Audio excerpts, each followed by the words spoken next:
Hello students, part third, degree 3। Watson के कुछ और विचार जो लर्निंग के संबंध में है, जो इमोशन के संबंध में है, थिंकिंग के संबंध में है और इन्वायरमेंट के संबंध में। ये थोड़ा सा एक नोट टाइप का है जिसको आप लोगों को सुन लेना चाहिए। तो अपने व्यवहारवादी दृष्टिकोण के लिए वॉटसन ने साइकोलॉजी का एक नया स्कूल खड़ा किया और जेबी वॉटसन का अधिकांश अध्ययन एनिमल बिहेवियर पर हुआ। Child rearing and animal behaviour, child rearing and advertising के क्षेत्र में हुआ, एडवर्टाइजिंग के क्षेत्र में। तो ये बहुत बड़ा उनका ये जो योगदान है। यहाँ पर हम उनके अधिगम जो लर्निंग है, संवेग, इमोशन और चिंतन, थिंकिंग तथा पर्यावरणवाद, इन्वायरमेंटलिज्म आदि के विचारों पर संक्षिप्त विचार करेंगे। ये इतना जान लेना आपके लिए अनिवार्य है। जब आप वॉटसन को लिखें तो उनके इन चारों विचारों को भी उसमें डाल सकते हैं।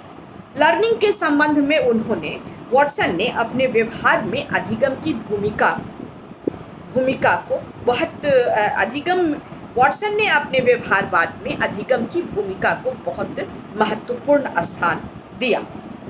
वॉटसन ने सहज वृत्ति, इनेट कॉन्सेप्ट से इनकार किया कि कोई चीज़ जन्मजात होती है, ऐसा उन्होंने नहीं माना और व्यवहारों के प्रकट और विकसित होने का स्रोत लर्निंग को ही माना।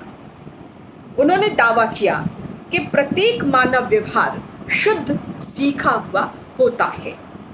वॉटसन ने लर्निंग के लिए कंडीशनिंग को महत्वपूर्ण बताया तथा 1915 में कंडीशनिंग और इंट्रोस्पेक्शन मेथड के स्थान पर पूर्ण रूप से कंडीशनिंग को इंट्रोस्पेक्शन के इंट्रोस्पेक्शन मेथड के स्थान पर पूर्ण रूप से, यानी इंट्रोस्पेक्शन को रिजेक्ट किया और कंडीशनिंग को स्वीकार किया, आत्मनिरीक्षण को रिजेक्ट किया और अनुकूलन को एक्सेप्ट कर लिया। कब? 1915 में।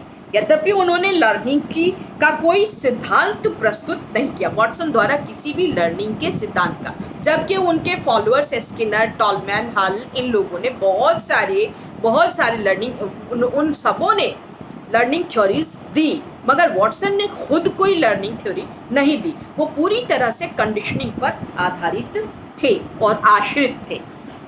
अच्छा, वॉटसन लर्निंग संबंधी विचार थॉर्नडाइक के भी पहले के सचारवादी से प्रेरित, यानी थॉर्नडाइक तो 1898 में आए, लेकिन थॉमस ब्राउन जो 1820 में थे, उनसे प्रेरित दिखाई देते थे, जिसमें एक्सपीरियंस की frequency, recency and contiguity, Hindi इसका समझिए बारंबारता, अभिनवता और निरंतरता, कंटिग्यूटी पर बल दिया गया था।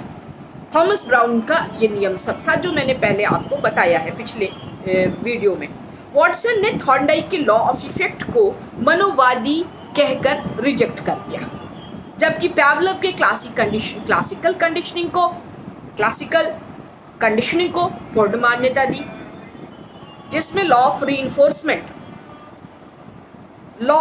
रीइंफोर्समेंट मूलतः प्रभाव नियम ही है।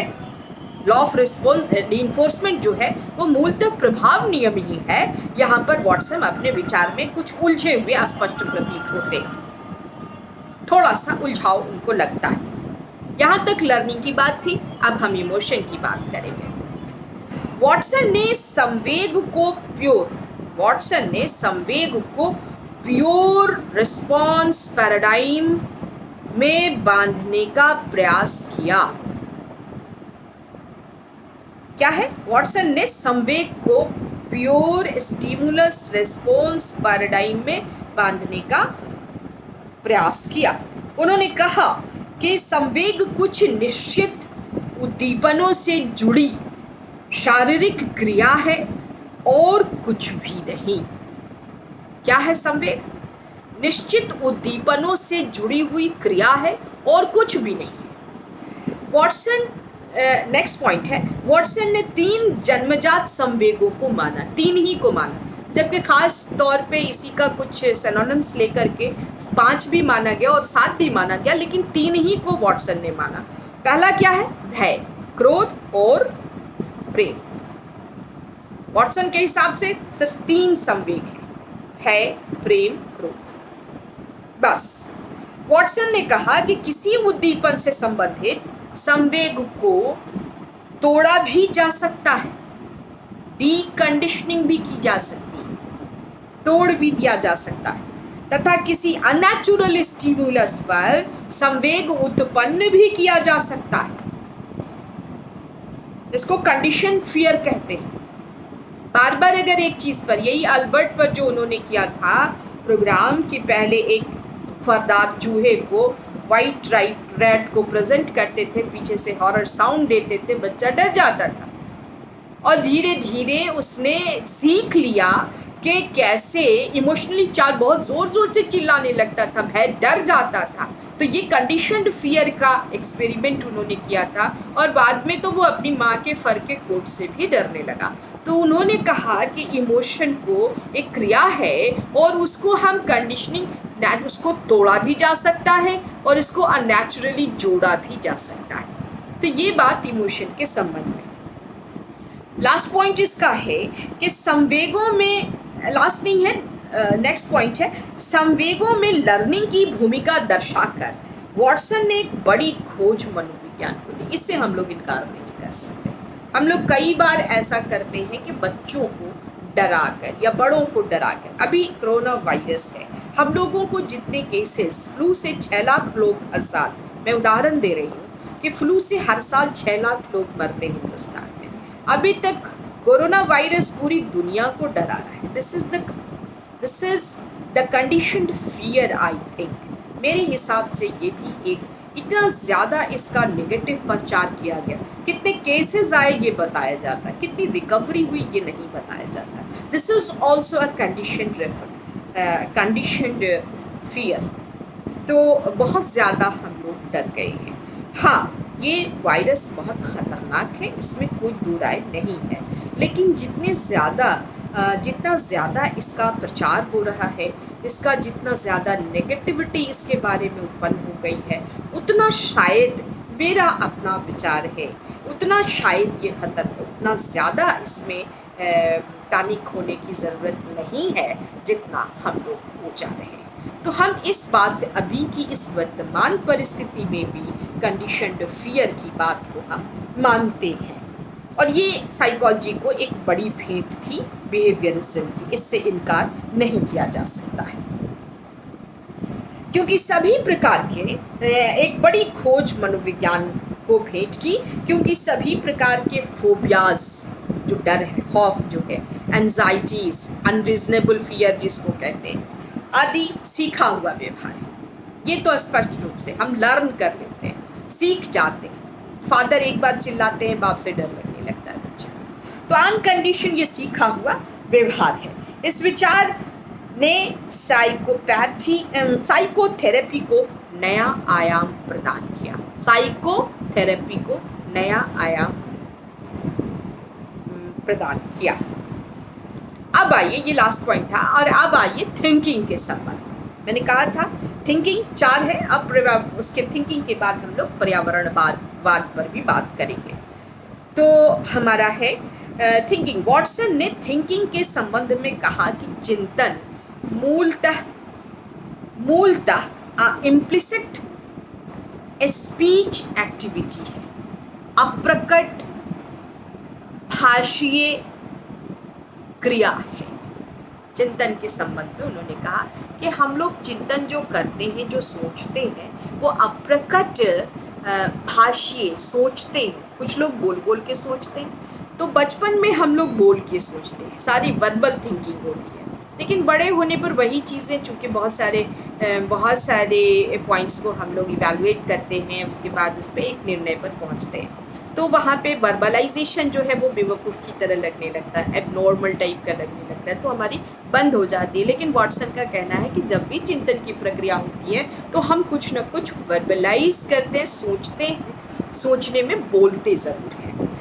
नेक्स्ट उन्होंने थिंकिंग के लिए कहा कि वॉटसन का ये भी मानना कि सभी mental functions sensory motor functions यानी संवेदी एवं पेशीय क्रियाओं द्वारा होती है। इसी कारण उन्होंने थिंकिंग को स्वर यंत्र का वोकल कॉर्ड का अप्रकट क्रिया माना।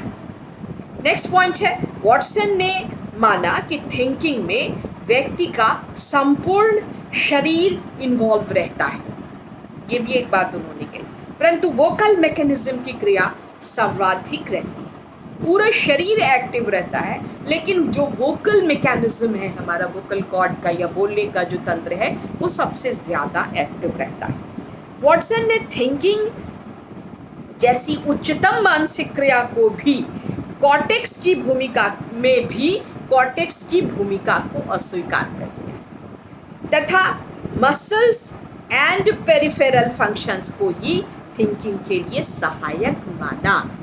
पेरिफेरल थिंकिंग के लिए सहायक माना यानी कॉर्टेक्स की, ब्रेन के पार्ट्स की भी भूमिका उन्होंने नहीं मानी, बल्कि मस्कुलर एंड पेरिफेरल फंक्शंस को ही थिंकिंग के लिए सहायक माना। यद्यपि वॉटसन के इन विश्वासों को निराशात्मक परिणाम भी प्राप्त हुए। बहुत सारे लोगों ने इसका विरोध किया इस पॉइंट का और कहा कि ऐसा नहीं है, हायर मेंटल फंक्शन है थिंकिंग और हायर मेंटल फंक्शन में कॉर्टिकल फंक्शंस एंड कॉर्टेक्स का बहुत बड़ा योगदान होता है। तो यहाँ पर वॉटसन का विरोध भी हुआ।